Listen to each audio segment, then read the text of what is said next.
आत्म रामायण। जगदीश्वर की महिमा अपार है। बड़े बड़े विज्ञानी, महर्षि और महात्मा भी उसका पार नहीं पा सकते। सभी उसे अनादि, अनंत, अजन्मा, अजर और अमर मानते हैं। उसका भेद वेद भी नहीं जानते। यह समझकर भी कवि और काल्पनिक जन अपने अपने भाव उसके विषय में प्रकट किया करते हैं। 5 कर्मेंद्रिय, 5 ज्ञानेंद्रिय, ये ही 10 रथ हैं और मन रूप एक प्रबल अश्व इनमें जूत रहा है। इसी विचित्र रथ के ऊपर देहाधिष्ठान के आवरण में जो जीवात्मा मन के प्रबल वेग को रोककर अपने स्वाधीन कर इंद्रिय रूप रथ को उनके विषय आदि अंधकूपों में निपतित न होने देकर नष्ट होने से बचा लेता है, अथवा मन की यथेष्ट गति का अवरोध कर कर्ण इंद्रिय द्वारा भगवत गुणानुवाद का श्रवण, त्वग इंद्रिय से शीत उष्ण आदि दुख सहकर भी चरणों से तीर्थ अथवा दिव्य धाम यात्रा, हाथों से संत सेवा, रसना से भगवत गुणगान, नासिका से भगवान की वनमाला के गंध का घ्राण करता है।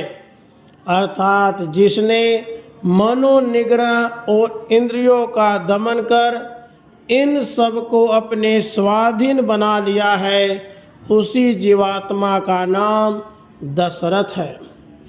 जीवात्मा दशरथ महाराज की 3 पत्नियां हैं। भक्ति रूपा ज्येष्ठ रानी कौसल्या, निवृत्ति रूपा स्त्री सुमित्रा और परवर्ती रूपा पत्नी कैकेयी नाम से अभिहित हुई है। परवर्ती निवृत्ति रूपा कैकेयी और सुमित्रा के साथ रहकर जब जीवात्मा दशरथ का भक्ति रूपा कौसल्या से संसर्ग हुआ, तभी आकाशवाणी हुई। गगन गिरा सुन राजा दशरथ ने कहा, प्रभु, यदि आप मेरे ऊपर कृपा करना चाहते हैं तो ऐसा अनुग्रह करिए जिससे नित्य ही आपके दर्शन हुआ करे। आकाशवाणी ने कहा, राजन, योगी और विरागी भी जब तक समाधिस्थ रहते हैं तभी तक उन्हें मेरे दर्शन प्राप्त होते हैं, पश्चात नहीं। अतः निरंतर मेरे दर्शनों का होना अत्यंत कठिन है। हाँ, ज्ञानी पुरुष निरंतर ही मेरा दर्शन करते हैं। इसका कारण यह है कि वे चर अचर और दृश्य अदृश्य सबको ब्रह्म स्वरूप ही देखते और जानते हैं। अतः जब तुम भी ज्ञान प्राप्त कर लोगे तब तुम्हें सदैव मेरा दर्शन हुआ करेगा। यह सुनकर राजा दशरथ ने विनय की कि नाथ, ज्ञानी लोग तो कहते हैं कि ब्रह्म हर जगह है। इस प्रकार आपका निर्गुण और निराकार स्वरूप से भजन करते हैं, परंतु मेरी यह इच्छा है कि मैं आपके सगुण स्वरूप का दर्शन करूं। आकाशवाणी हुई, ऐसा ही होगा। जीवात्मा दशरथ का भक्ति रूपा कौसल्या से जब घनिष्ठ संबंध हुआ, तब ज्ञान स्वरूप श्री रामचंद्र जी का प्रादुर्भाव हुआ। निवृत्ति रूपा सुमित्रा जी से विवेक स्वरूप श्री लक्ष्मण जी, विचार स्वरूप शत्रुघ्न जी ने जन्म लिया और परवर्ती स्वरूपा कैकेयी से वैराग्य रूप भरत जी ने जन्म ग्रहण किया। जब पराभक्ति से संयोग होता है तभी शुद्ध ज्ञान की उत्पत्ति होती है। जब ज्ञानी को सांसारिक माया होने से निवृत्ति होती है तभी उसे विवेक होता है।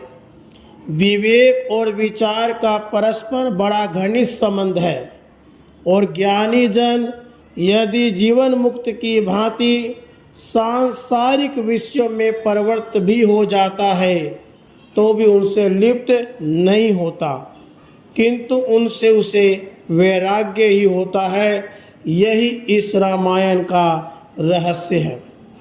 इस प्रकार ज्ञान अर्थात राम, विवेक अर्थात लक्ष्मण, विचार अर्थात शत्रुघ्न, वैराग्य अर्थात भरत, इस प्रकार चारों पुत्रों को पाकर जीवात्मा दशरथ को अपार हर्ष हुआ एवं पंचकोश रूप अयोध्यापुरी के निवासी राजकुमारों के दर्शन से अति हर्षित हुए। अब तो विश्वास रूप विश्वामित्र जी पधारे। राजा उन्हें सादर राजमहल में ले आए। इस प्रकार राजा के हर्ष का पारावार न था। हे नाथ, आज आपने पधार कर मुझे मान और प्रतिष्ठा का पात्र बनाया। इससे मुझे बोध होता है कि मेरे यज्ञ अनुष्ठान सफल हो गए। आज ब्राह्मणों के आशीर्वाद सत्य हुए हैं और यह जीवन मेरे मान की वृद्धि हुई है। आपने अपार अनुग्रह और उपकार किया है। महर्षि, मेरा तन मन धन जन सब आपके अर्पण है। जो आज्ञा हो उसका पालन किया जाए। बताइए आप किस लिए पधारे हैं। राजन, जिस समय हम यज्ञ स्वरूप विष्णु का आराधन करने लगते हैं तभी काम रूप मारीच आदि राक्षस हमारे उस अनुष्ठान में बाधा डालते हैं। इसी से हम उसका विनाश कराने के लिए ज्ञान स्वरूप श्री रामचंद्र जी, विवेक रूप श्री लक्ष्मण जी को लेने आए हैं। इनके बिना उन दुष्टों का नाश करने की शक्ति और किसी में नहीं है। महर्षि का यह उत्तर सुन राजा को अत्यंत शोक हुआ। ये सुकुमार बालक अति लघु हैं। इन्हें अस्त्र शस्त्र चलाना भी नहीं आता है। ये उन प्रबल दैत्यों से युद्ध कैसे कर सकेंगे। अतः मैं इन्हें आपके साथ भेज नहीं सकता।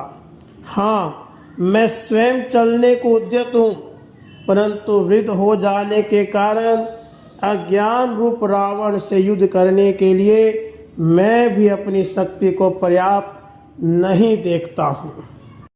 जब जीवात्मा दशरथ को यह व्यामोह उत्पन्न हो गया तब वेद रूप वशिष्ठ जी का शुभ आगमन हुआ और वे कहने लगे, भूपते, क्षत्रियों को अपने वचन पर दृढ़ रहना चाहिए।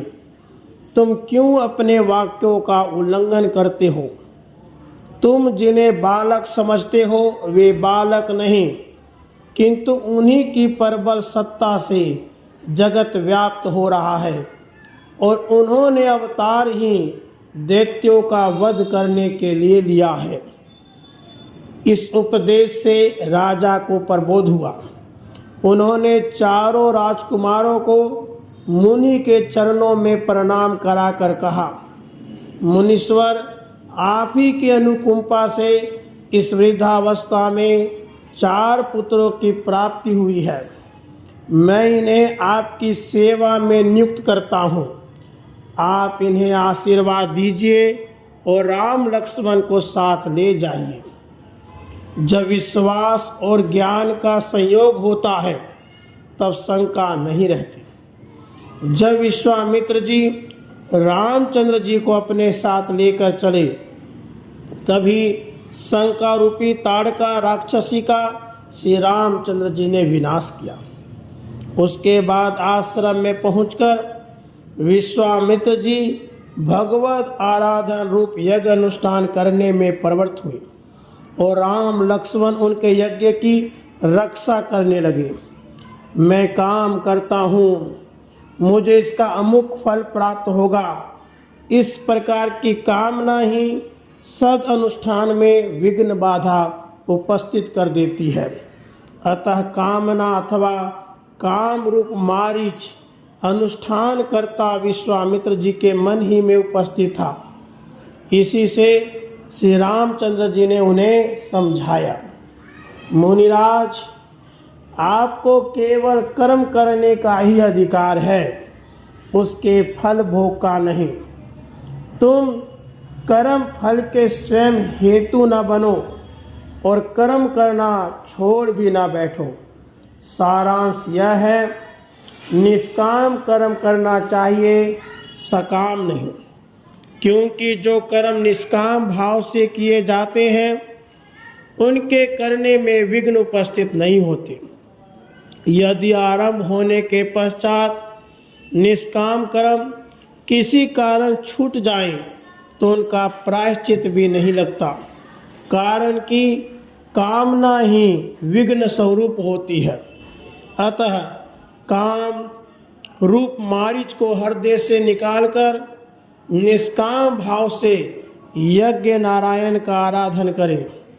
यदि सूक्ष्म दृष्टि से वास्तव विचार कर देखा जाए तो निष्काम होना भी सकाम ही है, क्योंकि बिना कामना के तो कोई कार्य बन ही नहीं सकता। और मैं निष्काम कर्म करता हूँ, इस प्रकार निष्काम बनने के लिए भी कामना करनी ही पड़ती है। सिद्धांत यह है कि कामना का विजय कर लेना प्रायः असंभव ही सा है, परंतु उसको जीतने के लिए एक उपाय है। मैं स्वयं न कामना स्वरूप हूँ और न मुझ में कामना है। इस प्रकार के दृढ़ निश्चय से कामना का विजय हो जाता है। इससे आप भी अपने वास्तविक स्वरूप का अवलोकन करें।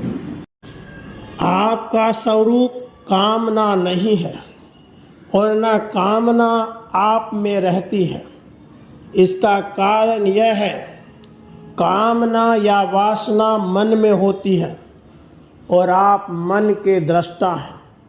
दृष्टा और दृश्य दोनों भिन्न भिन्न होते हैं।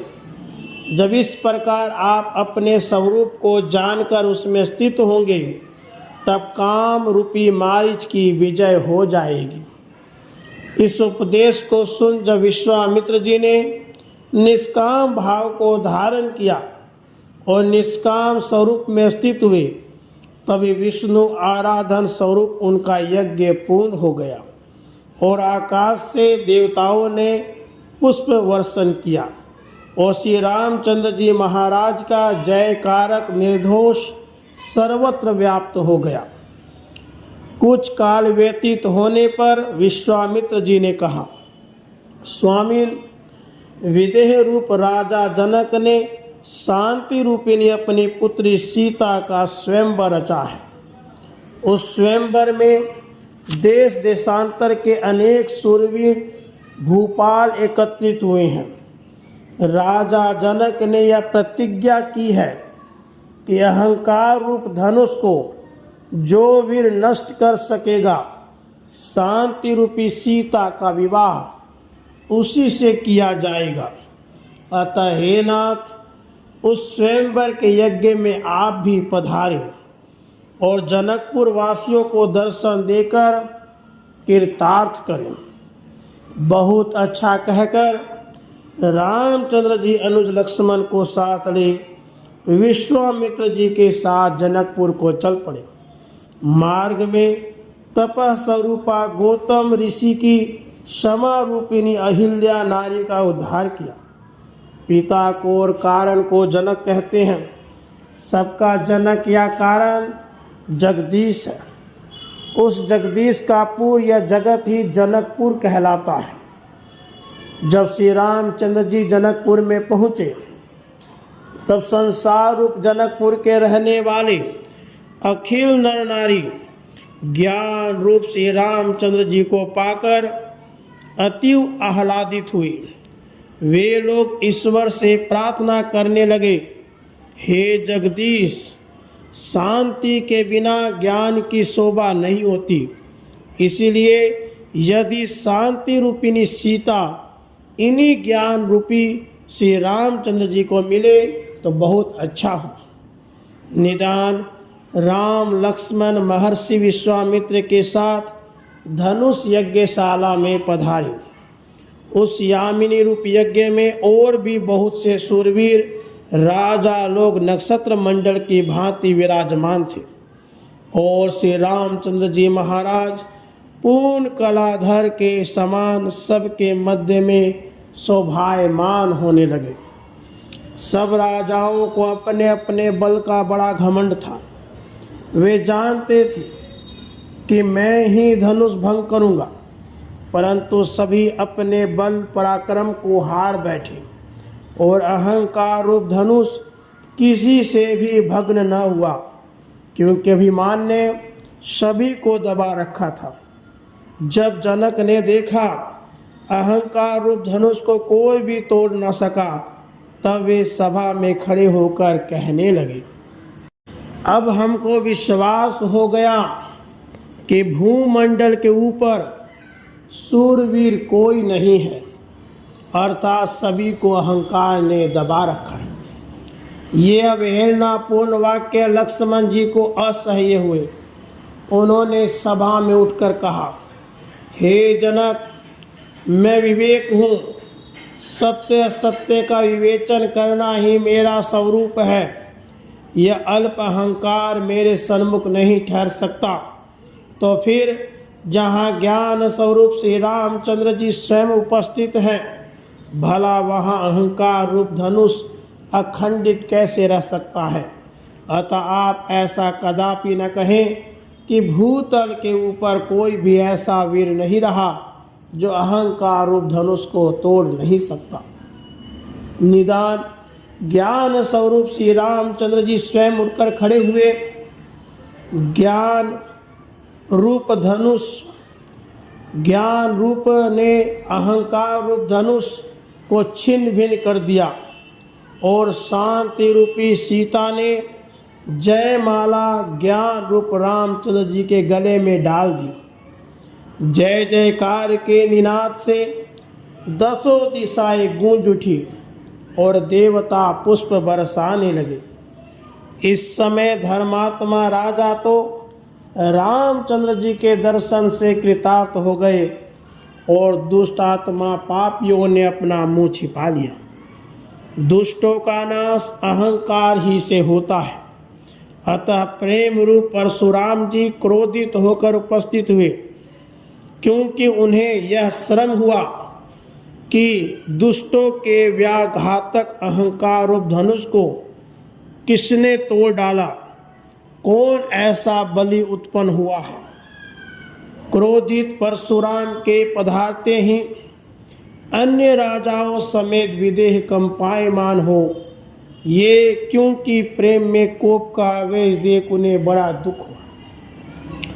तब लक्ष्मण जी कहने लगे, तपोधन, आपका स्वरूप तो प्रेम में है, आपको क्रोध करना शोभा नहीं देता, अतः शांत हो जाइए। कभी कभी क्रोध का आवेश प्रेम को भी दबा लेता है। इसी से प्रेम रूप परशुराम जी को लक्ष्मण जी के बोलने पर और भी क्रोध आ गया। अब तो ज्ञान रूप रामचंद्र जी कहने लगे, प्रभु, लक्ष्मण बालक को आपका प्रभाव विदित नहीं है, परंतु मैं ब्राह्मणों के महत्व को जानता हूँ, इसलिए उनसे डरता ही रहता हूँ और उनसे जो डरते हैं उनका कल्याण होता है। इसी कारण भृगु जी के चरण चिन्ह को मैंने सदा के लिए अपने हृदय स्थल में धारण कर रखा है। रामचंद्र जी के उपदेश में वाक्य सुनकर प्रेम रूप परशुराम जी के पास जो हिमान रूप लघु धनुष था वह भी नष्ट हो गया। तब रामचंद्र जी को पहचान कर परशुराम जी अपने प्रेम रूप को प्राप्त हो आनंद रूप वन में भ्रमण करने चले गए। अब तो विदेह वैदेही जनकपुरवासी सभी के हर्ष की सीमा न रही। उन्होंने हर्ष से गदगद हो विवाह का मुहूर्त नियम कर महाराज दशरथ को पत्र लिखा और उसमें श्री रामचंद्र जी के धनुष तोड़ने और सीता जी के उन्हें जयमाला पहनाने का वृत्तांत लिखकर बारात लाने को लिखा। इस हर्ष समाचार को सुन राजा दशरथ, उनका निवास और अयोध्यापुरवासी जन समाज सभी विशेष रूप से हर्षित हुए एवं वेद रूप वशिष्ठ जी की आज्ञा से राजा दशरथ बारात लेकर जनकपुर को चल पड़े। वहां पहुंचकर जनकपुर की शोभा देख अयोध्या वासियों को अति आनंद प्राप्त हुआ। रामचंद्र जी ने जब पिता का आगमन सुना तब अत्यंत हर्षित होकर अनुज समेत उनसे मिलने आए। राजा विदेह ने इस सुवर्ण योग को देख अपने लघु भ्राता कैवल्य रूप कुश केतु की नम्रता रूप उर्मिला, विरति रूपा मांडवी, समता रूपा सुकृति, इन तीनों पुत्रियों का विवाह भी क्रम से विवेक रूप लक्ष्मण, वैराग्य रूप भरत जी और विचार रूप शत्रुघ्न जी से कर देने की इच्छा प्रकट की। वेद रूप वशिष्ठ जी की आज्ञा से राजा दशरथ के स्वीकार कर लेने पर सुंदर 4 वेदियां रची गई और उनके ऊपर चारों अवधेश कुमार बैठे।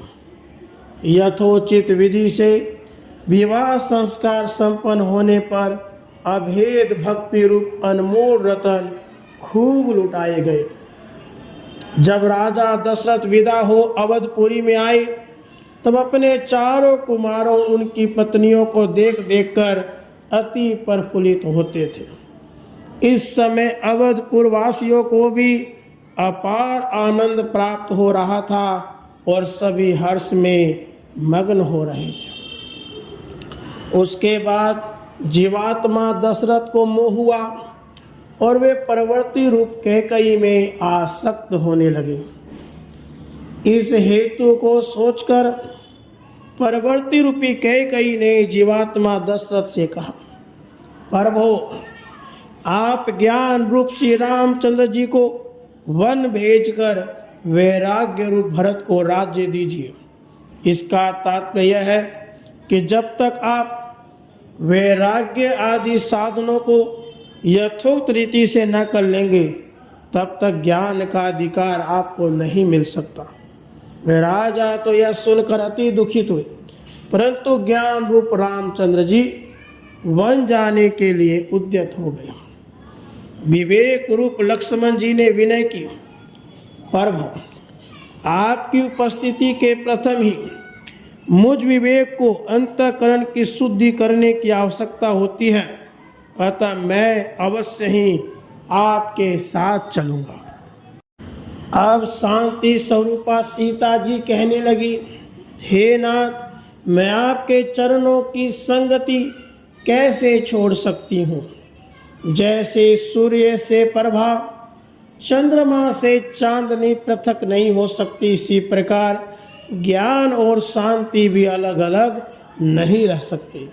जहाँ ज्ञान होता है वहाँ शांति अवश्य होती है और जहाँ शांति होती है वहाँ ही ज्ञान होता है। यूँ कहकर श्री सीता जी मौन हो गई। रामचंद्र जी ने दोनों का हठ देखकर उन्हें साथ ले चलना स्वीकार कर लिया और लक्ष्मण जी को अपनी माता से विदा मांगने के लिए कहा।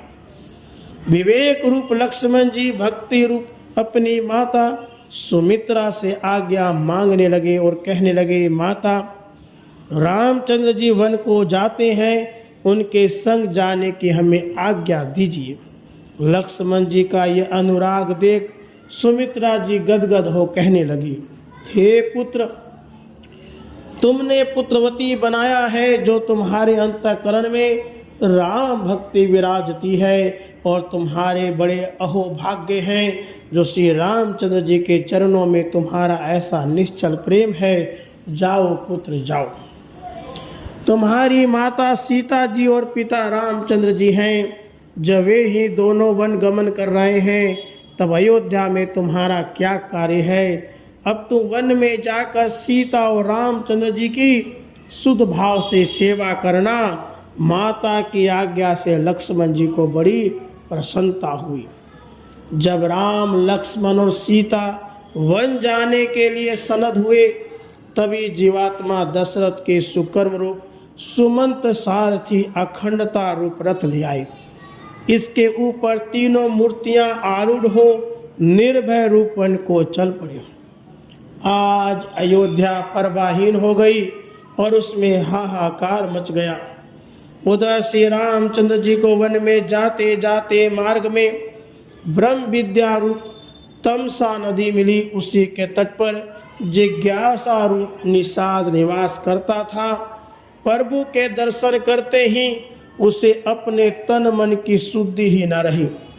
वह कहने लगा, प्रभु आपके पधारने से यह कुटी आज पुनीत हो गई। आपने बड़ी कृपा की जो दर्शन दिए। ऐसा कहकर वह रामचंद्र जी के चरणों में गिर पड़ा। रामचंद्र जी ने उसे उठाकर हृदय से लगा लिया। कहा, मित्र हमें पा ले चलो।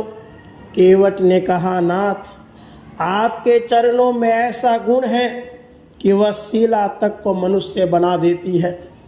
काठ तो पत्थर से अधिक कठिन नहीं होता। यदि मेरी नाव भी नारी बनकर उड़ गई तो मेरी आजीविका ही नष्ट हो जाएगी। अतः यदि आप पार जाना ही चाहते हैं तो मैं आपके चरणों को अवश्य पखारूंगा। यह सब बातें भक्ति और प्रेम की थी। रामचंद्र जी उन्हें सुनकर प्रसन्न हो कहने लगे, जैसी इच्छा हो वही करो। अब तो वह केवल आधार रूप कठौते में जल भर लाया और प्रेम में मग्न होकर उसने राम लक्ष्मण और सीता के चरण धोकर चरणामृत ले स्वयं भी पान किया और सब संबंधियों को पान कराकर कृतार्थ किया। उसके बाद धारणा रूप नाव में बैठाकर तीनों को पार कर दिया। जो स्वयं सबको पार करने वाले हैं उन्हें केवट ने पार उतार दिया। यह भक्ति की महिमा है। पार उतरकर गंगा जी की रेत में खड़े हो रामचंद्र जी ने निषाद को कुछ उतराई देना चाहा। प्रभु का आशय समझकर सीता जी अपनी मुद्रिका देने लगी। केवट हर्ष से गदगद होकर प्रभु के चरणों में निपतित हो कहने लगा, और यह तो बताइए कि आपके चरणों की कृपा से आज मुझे क्या दुर्लभ है। आपके स्वरूप के दर्शन करने के लिए बड़े बड़े ऋषि महर्षि लक्ष अधिक वर्ष पर्यंत तपस्या किया करते हैं और ब्रह्मा आदि देवगण भी जिसे देखने के लिए उत्कंठित बने रहते हैं। उसी मधुर मूर्ति के दर्शन मैं नेत्र भर के लिए कर रहा हूँ। इससे अधिक मुझे और क्या चाहिए। रामचंद्र जी ने उसकी ऐसी प्रीति देखकर अपनी अविचल भक्ति दे उसे विदा कर दिया। आगे चलकर श्री रामचंद्र जी महाराज उपराम रूप भरद्वाज मुनि के आश्रम में पहुंचे। महर्षि दूर से ही उनकी अगवानी कर प्रेम और हर्ष के साथ उन्हें अपने आश्रम में ले आए। रामचंद्र जी ने रात्रि में वहाँ ही निवास किया। प्रयागराज में यमुना और सरस्वती की धाराएं गंगा जी में मिलकर लय हो जाती हैं और केवल गंगा जी ही का धारा का दर्शन होता है। तथापि उस स्थान को संगम अथवा त्रिवेणी कहकर वर्णन किया गया है। इसी प्रकार योगी अभ्यासी जन रामचंद्र जी ने उसे उठाकर हृदय से लगाकर कहा, मित्र हमें पार ले चलो। केवट ने कहा, नाथ ईडा और पिंगला इन दोनों ही नाड़ियों को सुषुम्ना में लीन कर निरंतर सुषुम्ना ही का प्रवाहित रखते हैं। इसी अद्भुत त्रिवेणी में रामचंद्र जी ने सीता और अनुज सहित स्नान किया, अर्थात योगाचरण किया। इसके बाद तीनों मूर्तियां दम रूप वाल्मीकि जी के आश्रम में पधारी। महर्षि वाल्मीकि जी उन्हें बड़े भक्ति भाव और आदर सत्कार के साथ अपने आश्रम में ले गए। वाल्मीकि जी कहने लगे, करुणा निधान, जैसे प्रकाश घट पट आदि सब पदार्थों को प्रकाशित करता है और वे पदार्थ उस प्रदीप्तिमान दीपक आदि आलोक को प्रकाशित नहीं करते, इसी प्रकार आप भी सबके दृष्टा हैं, परंतु आपको कोई देख नहीं सकता और न जान ही सकता है। अर्थात आपका स्वरूप मन और वाणी के शक्ति से परे, वेद तक भी उसका पार नहीं पा सकते। उसी शुद्ध स्वरूप के दर्शन मुझे प्राप्त हुए हैं। मेरे अहो भाग्य हैं, आज मेरा जन्म सफल हो गया। नेत्र और वाणी में आप तक पहुंचने की शक्ति नहीं है, मन भी आप तक नहीं पहुंच सकता, अतएव हम आपको नहीं जानते, न विशेषकर जान ही सकते हैं, जिससे कि शिष्य को उपदेश करें। सारांश यह है, आपका स्वरूप ज्ञात विषय से परे और अज्ञात विषय से ऊपर है। जब मन आपके पास पहुंचने का प्रयत्न करने लगता है तो वाणी आपके गुणों का वर्णन करने लगती है, परंतु दोनों ही आप तक नहीं पहुंचते। सुतरां थक कर मार्ग में से ही लौटकर आ जाते हैं।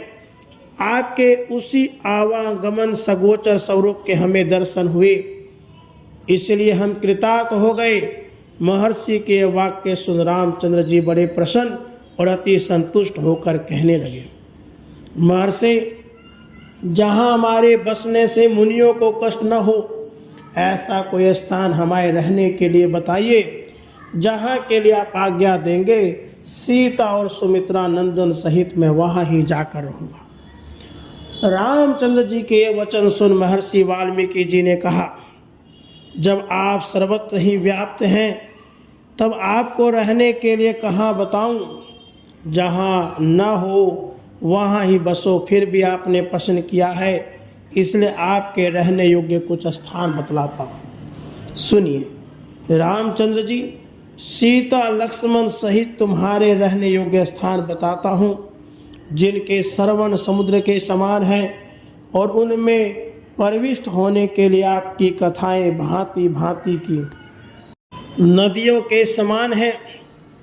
जिस प्रकार नदियों के निरंतर भरने पर भी समुद्र पूर्ण नहीं होती, ऐसे ही निरंतर आपकी कथाएं सुनने से जिनके श्रवण नहीं अघाते, उन्हीं के अंतःकरण आपके रहने के लिए उपयुक्त स्थान है। जैसे पपीहा मेघ के दर्शन की अभिलाषा करता रहता है, ऐसे ही आपके दर्शन करने के लिए जिन्होंने अपने नेत्रों को पपीहा बना रखा है।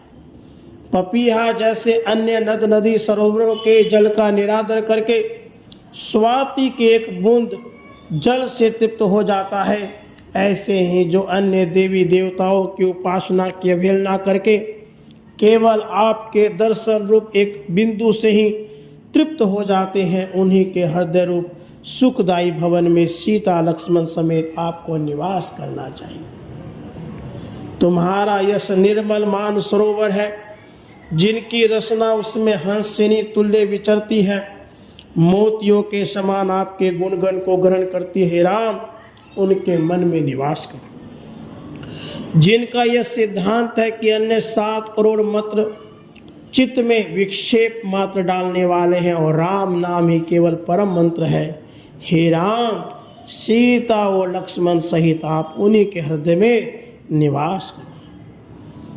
हे राम, चित्र स्वरूप को कहते हैं और कूट लोहे निर्मित अहरन को कहते हैं। भाव यह है, जिस प्रकार अहरन के ऊपर धातुओं के अनेक वस्तुएं बनाए जाने पर भी उसमें किसी प्रकार का भेद या विकार उपस्थित नहीं होता, ऐसे ही जो व्यक्ति अनेक भांति के व्यवहारों को करता रहकर भी अपने स्वरूप से विचलित नहीं होता, उसी व्यक्ति का नाम चित्रकूट है। ऐसे चित्रकूट में आप विराज कीजिए, विनाश कीजिए, निवास कीजिए। ये ही समयोचित निवास स्थान है। महर्षि की यह सम्मति सुनकर रामचंद्र जी ने चित्रकूट में निवास किया। इधर सुमंत के लौटने पर जब राजा दशरथ ने सुना कि राम, लक्ष्मण और सीता वन चले ही गए, तब वे भी देह त्याग कर मुक्त हो गए। अंत मता सो गता, इस नियम से सिद्ध होता है प्राण के अंत के समय जैसा ध्यान होता है वैसी ही गति मिलती है। राजा दशरथ जी का ध्यान अंत समय रामचंद्र जी में लग रहा था, इसी से वे उन्हीं में लीन होकर मुक्त हो गए। उधर भरत और शत्रुघ्न को राम वनगमन एवं राजा के सुरपुर सिधारने का वृतांत विदित हुआ। तब वे आए और भरत जी ने राजा दशरथ की सब आर्धदेहिक क्रिया की। पश्चात देखे बिन रघुवीर के जी की जरनी न जाए कहते हुए व्याकुल हो श्री भरत जी पुरवासियों को साथ चित्रकूट में श्री रामचंद्र जी के दर्शन करने के लिए गए। भरत जी की चित्रकूट यात्रा का वृत्तांत जो भी सुनता वही उनके साथ हो जाता। निदान उनके साथ अपार भीड़ हो गई। चलते चलते भरत जी उपराम रूप भरद्वाज जी के आश्रम में पहुँचे और उन्हें प्रणाम कर स्तुति करने लगे। तब मुनि महाराज भरत जी को उपदेश करने लगे, हे भरत, तुम बड़े ही बड़भागी हो जो श्री रामचंद्र जी महाराज के चरणों में आपकी ऐसी प्रीति है। परंतु अब आपका कर्तव्य यही है कि जिस प्रकार पिता की आज्ञा से रघुनाथ जी ने वनगमन किया है, इसी प्रकार तुम भी पिता का आज्ञा मान राजकाज करो। भरत जी ने उत्तर दिया, मुनिराज, आपका कहना यथार्थ है, परंतु ज्ञान के बिना वैराग्य की शोभा नहीं होती। तब वैराग्य रूप भरत ज्ञान रूप राम के बिना कैसे रह सकता है? चीनी में जैसे बालू मिला देने से उसके गुण और स्वरूप में बाधा पड़ जाती है, ऐसे ही राज्य से भरत रूप वैराग्य की शोभा नहीं है। जैसे शर्करा और दूध का संयोग उत्तम और उचित होता है, ऐसे ही वैराग्य रूप भरत की शोभा ज्ञान रूप राम के ही संसर्ग से है। भरत जी के साथ भीड़ तो अपार थी ही। जब ये चित्रकूट में पहुँचे और लक्ष्मण जी ने इनका ठाट बाट देखा, तब वे रामचंद्र जी से कहने लगे, हे प्रभु, भरत जी को राज्य मद हुआ है। उन्होंने सोचा है कि वन में राम से युद्ध कर निष्कंटक राज्य करेंगे, इसी से वे सेना साथ में लेकर हम पर चढ़ाई करने आए हैं। रामचंद्र जी ने कहा, लक्ष्मण, तुम्हें भ्रम है। जैसे ही एक बूंद दूध के समुद्र को नष्ट नहीं कर सकती, ऐसे ही राज ऐश्वर्य भरत को उन्माद नहीं दिला सकता। राज्य में जिसकी आसक्ति होती है उसी पुरुष को राज्य मद होता है। स्वयं वैराग्य रूप भरत को राज्य मद कभी भी नहीं हो सकता। प्रत्युत यूँ कहना चाहिए कि भरत जी तो हमारे साधक हैं, क्योंकि आदि में जिसे वैराग्य होता है उसी को अंत में ज्ञान होता है। वे राजमत से नहीं किंतु प्रेम की अधिकता से व्याकुल हो हमसे मिलने आ रहे हैं। राम लक्ष्मण में परस्पर कथा उपकथन हो ही रहा था, कितने में भरत और शत्रुघ्न दोनों ही आकर प्रभु के चरणों में निपतित हुए। श्री रघुनाथ जी ने उठाकर हृदय से लगा लिया। अन्य सब लोगों को आगत स्वागत से संतुष्ट कर यथोचित स्थानों में ठहरा दिया। कुछ दिनों तक सब लोग वहाँ ही ठहरे रहे और नित्य ही सत्संग होता था। फिर रामचंद्र जी ने अपनी कृपा रूप पादुका भरत जी को देकर विदा किया और भरत जी भी उन्हें अपने सिर पर रखकर अयोध्या जी को लौट आए। मुनि मनोरंजन श्री रामचंद्र जी चित्रकूट में निवास करते थे। तब कर्म रूप जयंत को यह भ्रम हुआ कि रामचंद्र जी कदाचित ज्ञान स्वरूप नहीं है। कारण यह कि इन्होंने यद्यपि राष्ट्र संरक्षण कर्तृत्व तो अपने ऊपर आरोपित नहीं होने दिया, परंतु सीता जी की रक्षा का कर्तृत्व तो ये अपने ऊपर अवश्य ही स्वीकार करेंगे। अज्ञान जनित इस धारणा के वशीभूत हो काक रूप में परीक्षा करने की इच्छा से सीता जी के चरणों में चोंच मारकर भागा। तब दयालु श्री रामचंद्र जी ने अक्रिय रूप बाण का उसके ऊपर प्रहार किया। इसका स्पष्ट भाव यह है कि इसकी फूरना कुछ भी न फूरी, परंतु जयंत इस अक्रिय रूप बाण से बड़ा व्याकुल हो गया और अपनी रक्षा के लिए सर्वत्र भागा फिरा, परंतु किसी ने उसकी रक्षा नहीं की। निष्काम करते रूप नारद जी ने उसे अति विकल देख फिर श्री रामचंद्र जी के पास ही भेजा। श्री रामचंद्र जी ने सकाम कर्म रूप जयंत का अंग भंग कर दिया, अर्थात सकाम कर्म करने से केवल लौकिक व्यवहार सिद्ध होता है, परमार्थ संबंधी व्यवहार नहीं। श्री रामचंद्र जी इस प्रकार उभय प्रकार के कर्मों की मर्यादा निर्धारित कर वहां से चलकर अकर्म रूप अत्रि मुनि के आश्रम में पहुंचे। ज्ञान रूप श्री राम जी ने अकर्म का त्याग नहीं किया, यह समझकर अत्रि के मन में बड़ा हर्ष हुआ, अर्थात अकर्म अर्थात अत्रि मुनि सफल हो गए। महर्षि ने प्रसन्नता से रामचंद्र जी की अगवानी करके उन्हें अपने आश्रम में ले आए और विनय की, प्रभु अकर्म तो ज्ञान के आश्रम में ही रहता है, तब भला मैं आपकी स्तुति तो कर ही क्या सकता हूँ, परंतु आपने मुझे कृतार्थ किया, यह आपका अनुग्रह है। फिर अकर्म रूप अत्रि मुनि की पत्नी अनुसुईया जी ने बड़े प्रेम के साथ सीता जी को पतिव्रता स्त्रियों के धर्म समझाए।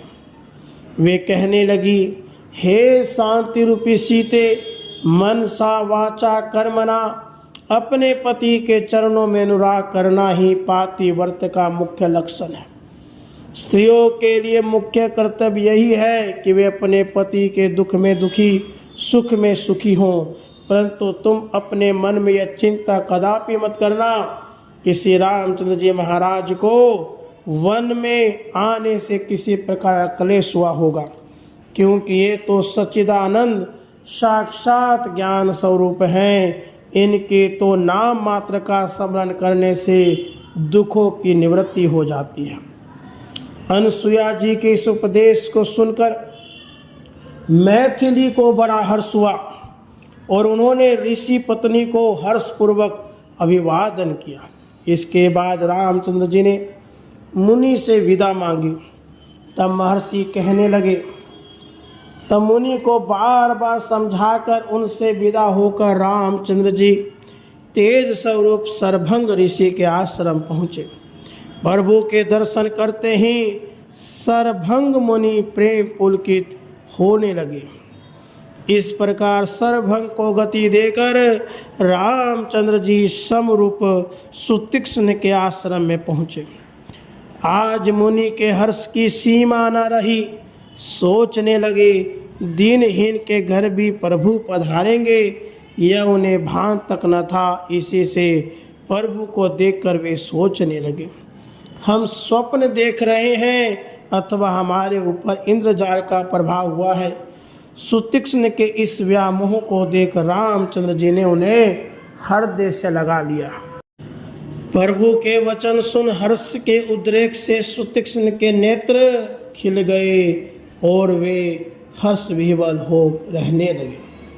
सुतीक्ष्ण की इस विनय के उत्तर में ओ मस्ती कह रामचंद्र जी आगे को चल पड़े। अब श्री रामचंद्र जी अद्वैत रूप अगस्त्य मुनि के आश्रम में पहुँचे। अगस्त्य जी के हर्ष सागर ने आज अपनी सीमा को भंग कर दिया।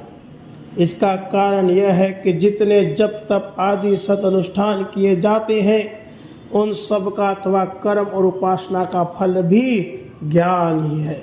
वह ज्ञान स्वरूप श्री रामचंद्र जी अनायास ही स्वयं आकर उन्हें प्राप्त हो गए। ऋषि कहने लगे, प्रभु जैसे तंतुओं में पट सर्वत्र ही व्याप्त होता है, उससे अलग नहीं होता, इसी प्रकार हम अथवा यह जगत आपसे अलग नहीं है। जब आप सर्वव्यापक हैं तब आपकी स्तुति ही कौन कर सकता है, क्योंकि अभेद और अद्वैत भाव में कौन किसकी स्तुति करे। भेदभाव बनता ही नहीं है।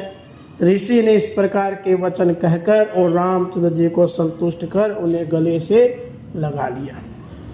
रामचंद्र जी ने कहा, मुनीश्वर आप तत्वदर्शी हैं, इसी से ऐसा कहते हैं, परंतु अब आप हमें ऐसा कोई स्थान बताएं जहाँ हम कुछ दिन शांति से निवास करें और मुनियों के द्रोहियों का विनाश करें।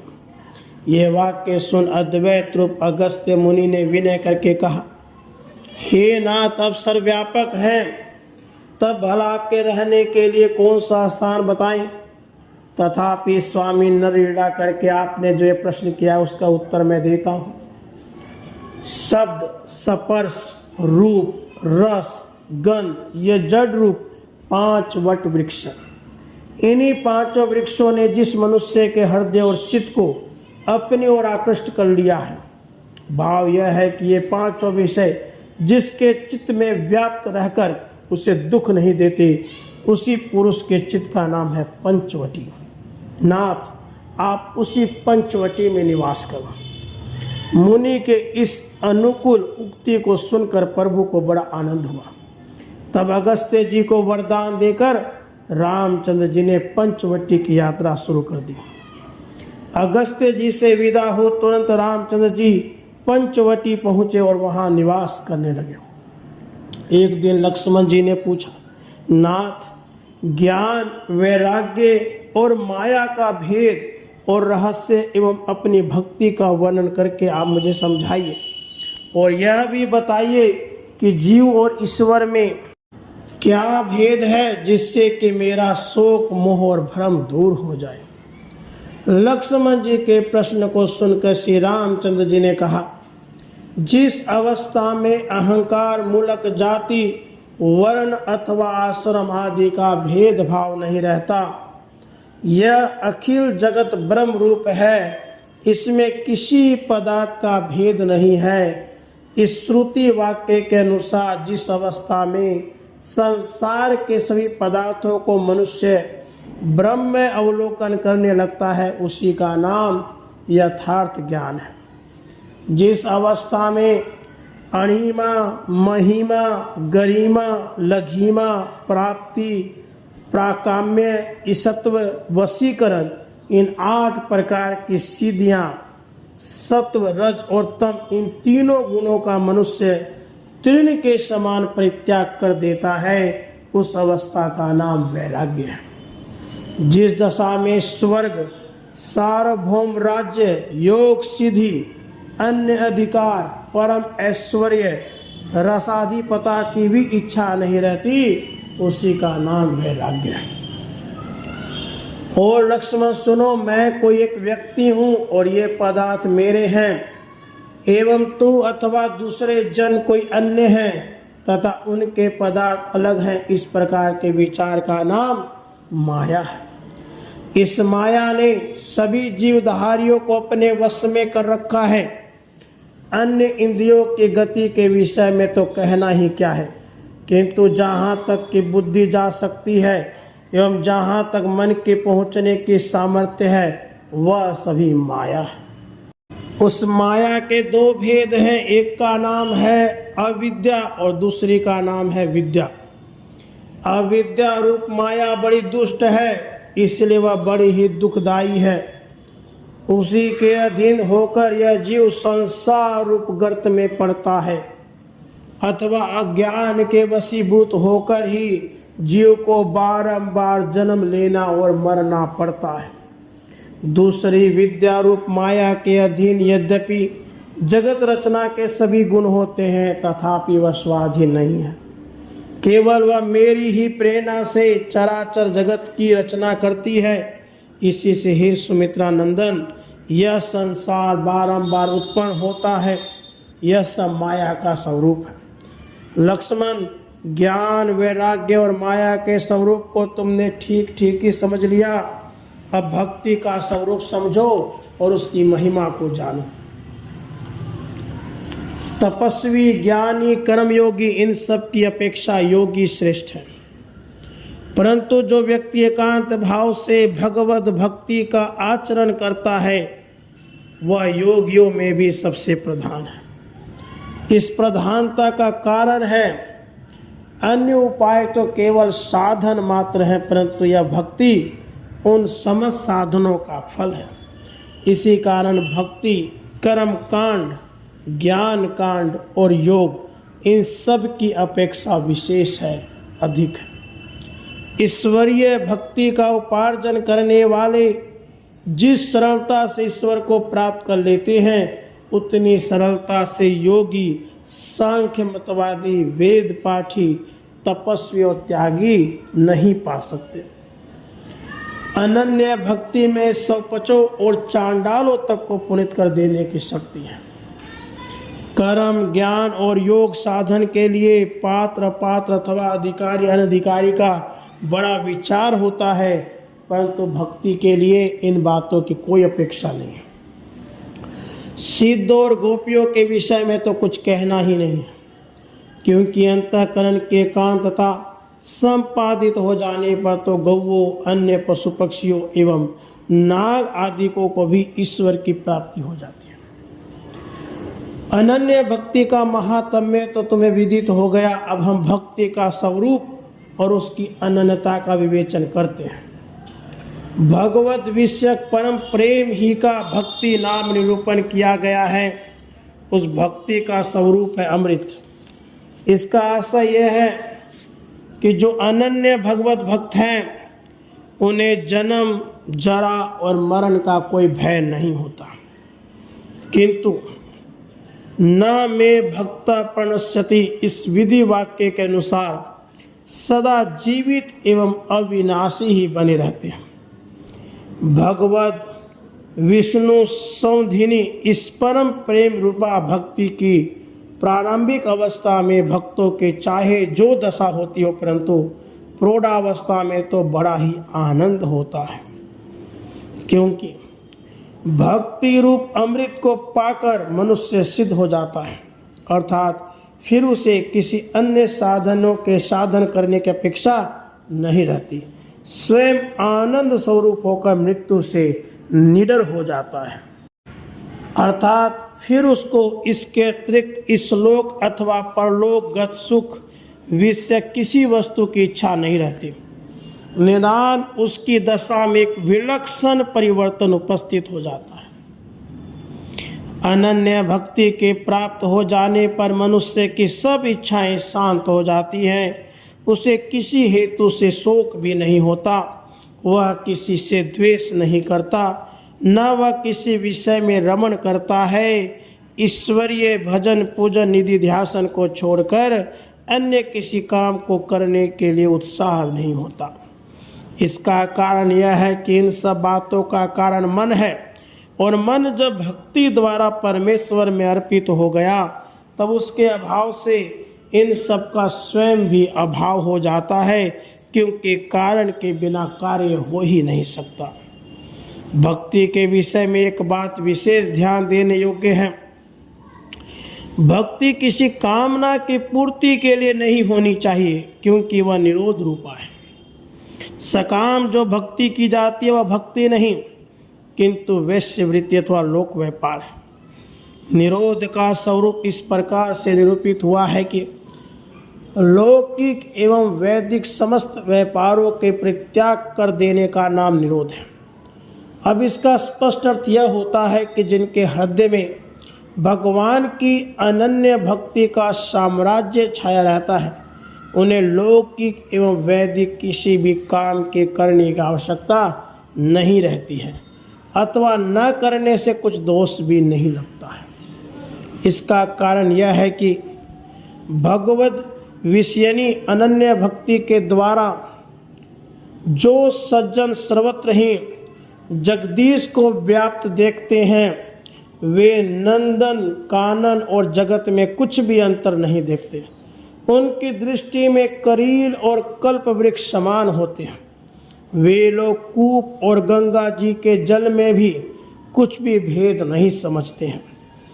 वे सभी कर्मों को सदुनुष्ठान न समझकर किया करते हैं, एवं वे लोग वैदिक संस्कृत वाणी में अथवा प्राकृत के सामान्य वाक्यों में भी कोई भेदभाव नहीं मानते हैं। काशी और अन्य भूखंड में भी अंतर नहीं समझते। ईश्वर के विषय में अनन्यता अर्थात जगदीश्वर के समान किसी दूसरे को न समझना और उसके विरोधी देवताओं में उदासीनता अथवा भगवत विषयक अनन्यता में व्याघात उपस्थित करने वाले अनन्य कर्मों के करने में उदासीनता रखने का नाम ही निरोध है। इस भगवत उक्ति के अनुसार ईश्वर के अतिरिक्त अन्य आश्रयों के परित्याग कर देने को अनन्यता कहते हैं। भगवान के गुणानुवाद का श्रवण करना, उन्हीं का कीर्तन और स्मरण करना, जगदीश के पद पंकज की सेवा, पूजा, अभिवादन, दासवृत्ति, मैत्री और आत्म निवेदन भक्ति के 9 भेद हैं। इनमें से किसी एक का भी आचरण करने से भगवत प्राप्ति अवश्य हो जाती है। जीव और ईश्वर में क्या भेद है, अब इसी विषय का वर्णन करते हैं। जो अपने आप को माया का स्वामी नहीं जानता उसी को जीव कहते हैं, और जो सबको बंधन में डालता अथवा उससे उन्मुक्त करता है एवं जो माया की प्रेरणा करता है, जो सबकी सीमा है, उसी का नाम ईश्वर है। अर्थात जीव और ईश्वर में केवल इतना ही भेद है कि जीव अपने शुद्ध सच्चिदानंद स्वरूप को नहीं पहचानता और अपने आप को माया जनित दुख सुख का भोक्ता समझता है, और ईश्वर अपने आप को शुद्ध सच्चिदानंद स्वरूप एवं मायिक विकारों से अलग समझता है। और जब जीव को ज्ञान हो जाता है तब यह भी जानत तुम ही हो जाई के अनुसार ईश्वर हो जाता है। इन उपदेशों को सुनकर लक्ष्मण जी आनंदित हुए। इस कथन के कुछ समय व्यतीत हुआ। इतने में तृष्णा ने विचार किया कि अब तो उन पिता राजा दशरथ की भी मृत्यु हो गई है, जिनकी आज्ञा से राम वन में आए हैं, इसलिए अब ये मेरे वशीभूत हों। यदि अयोध्या को लौट चले और राज्य ग्रहण कर ले तो अच्छा है, और अब इन्हें ऐसा करने में पिता की आज्ञा भंग होने का भय नहीं है। सुतरां वह दुष्टा तृष्णा शूर्पणखा बनकर रामचंद्र के निकट आई और कहने लगी, आप मुझे वर लें, अर्थात मुझे ग्रहण कर राज्य को ले लें।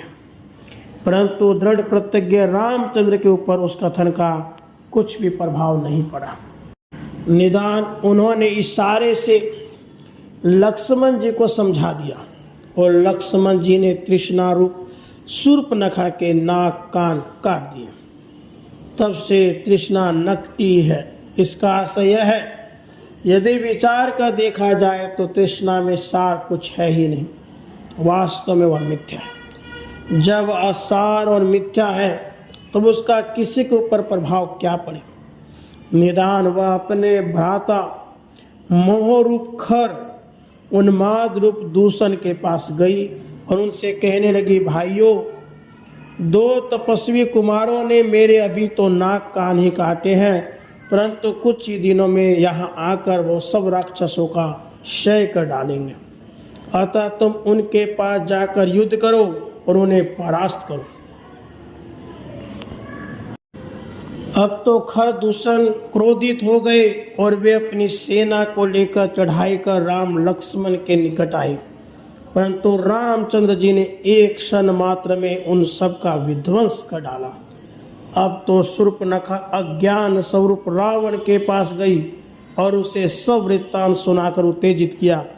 तब रावण ने काम रूप मारिच से कहा, जाओ उन तपस्वी कुमारों के पास जो सुंदरी नारी है उसे तुम हर लाओ।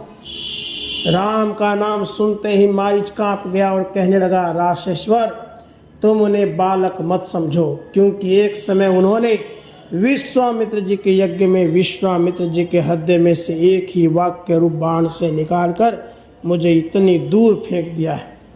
तब से मुझे तो जहाँ तहाँ वे दोनों भ्राता ही दिखते। इसलिए तुम भी उनसे वैर मत करो, क्योंकि वे साक्षात सच्चिदानंद स्वरूप है।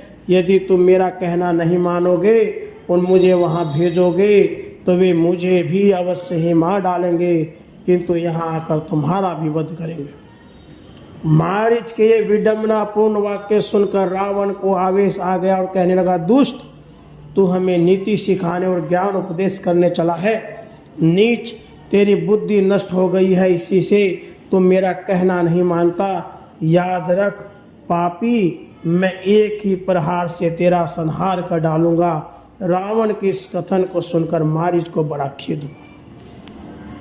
वह सोचने लगा, जब राम और रावण दोनों ही के हाथ से मरना है, तब रावण के हाथ से मरना उत्तम नहीं, किंतु राम ही के हाथ से मरना श्रेष्ठ है, क्योंकि उनके हाथ से जिसका वध होता है उसको मुक्ति हो जाती है। यह सोचकर मारीच नाम रूप अति सुंदर मृग बन रामचंद्र जी के आश्रम में जाकर चरने लगा। सीता के ये वाक्य सुनकर प्रथम तो रामचंद्र जी ने उसे प्रबोध किया कि यह मृग नहीं, किंतु अपने कामना ही नाम रूप मृग हो प्रतीत हो रहा है, क्योंकि मरुस्थल में जहाँ सूर्य की किरणें पड़ती हैं वास्तव में वहाँ जल नहीं होता, किंतु मृग की कामना ही वहाँ जल रूप बन जाती है। ऐसे ही यह मृग नहीं, किंतु तुम्हारी कामना ही नाम रूप मृग बनी है। यद्यपि यह सुनकर सीता जी को संकोच तो हुआ, फिर भी रामचंद्र जी ने उनके मन का भाव जानकर मृग के पीछे चल दिए और उनके पीछे लक्ष्मण जी भी चल दिए। निदान इसी बीच में अज्ञान रावण शांति रूप सीता जी को चुरा ले गया। भाव यह है कि जब कपट रूप मृग नाम रूप को दृष्टिगत हुआ, तभी अज्ञान ने शांति को हर लिया। जिस समय रावण सीता जी को लिए जा रहा था, तब मार्ग में धर्म रूप जटायु सीता जी की रक्षा करने के लिए रावण से युद्ध करने लगा, परंतु दुष्ट अज्ञान रूप रावण ने उसे बेनिर्जीव कर दिया और स्वयं सीता जी को लेकर चल दिया। राम लक्ष्मण सीता जी की खोज करते करते उस स्थान में आए जहाँ धर्म रूप जटायु जर्जर पड़े हुए थे। रामचंद्र जी ने कहा कि हम तुम्हारे शरीर को स्वस्थ कर देते हैं, परंतु जटायु ने कहा, प्रभु, ऋषि मुनि जन्म जन्मांतर तक यत्न करते ही रहते हैं, परंतु देहावसान के समय राम नाम नहीं उच्चारण कर पाते, परंतु वही राम इस समय मेरे नेत्रों के सामने उपस्थित है, तब भला मैं किस लाभ के लिए जीवित रहूं? मैं तो केवल आपके चरण कमल की प्राप्ति चाहता हूं। यूँ कहकर जटायु गदगद हो श्री रामचंद्र जी के चरणों में गिर पड़ा। तब ज्ञान रूप रामचंद्र जी ने धर्म रूप जटायु को अमर प्रदान किया और कहा, जो व्यक्ति ज्ञान को प्राप्त करना चाहेगा उसे प्रथम धर्म का संपादन अवश्य करना होगा। जहाँ धर्म न होगा वहाँ ज्ञान कदापि न होगा। जाओ तात, तुम अमर रहो। वहाँ से चलकर श्री रामचंद्र जी प्रीति रूपा सबरी के आश्रम पर पहुँचे। सबरी से किसी महात्मा ने कहा था, तेरे आश्रम में श्री रामचंद्र जी आएंगे। तब से वह आनंद में खूब मग्न हो रही थी और नित्य ही मार्ग को बुहार झाड़ साफ रखती थी कि जब प्रभु पधारे तो उनके कोमल चरणों में कांटे न गड़ जाए। सरकार के भोजन के लिए उसने चक चक करके मीठे मीठे बहुत से भाव रूप बेर इकट्ठे कर रखे थे और खट्टे बेरों को वह स्वयं खा लेती थी। यद्यपि उस तपोवन में और भी बहुत से ऋषि मुनि रहते थे, परंतु उन सबको अपने तप का अभिमान था। अतः रामचंद्र जी सबरी की ही कुटी में पधारे। प्रभु के दर्शन करते ही तन मन की शुद्धि भुलाकर सबरी दौड़ी और उनके चरणों में गिर पड़ी। राम ने उठाकर हृदय से लगा लिया और वह उन्हें अपने आश्रम में ले आई। तब सबरी ने बहुत दिनों से संचित जूठे बेर प्रभु को भेंट किए और भक्त वत्सल रामचंद्र जी खाकर उनकी प्रशंसा करने लगे।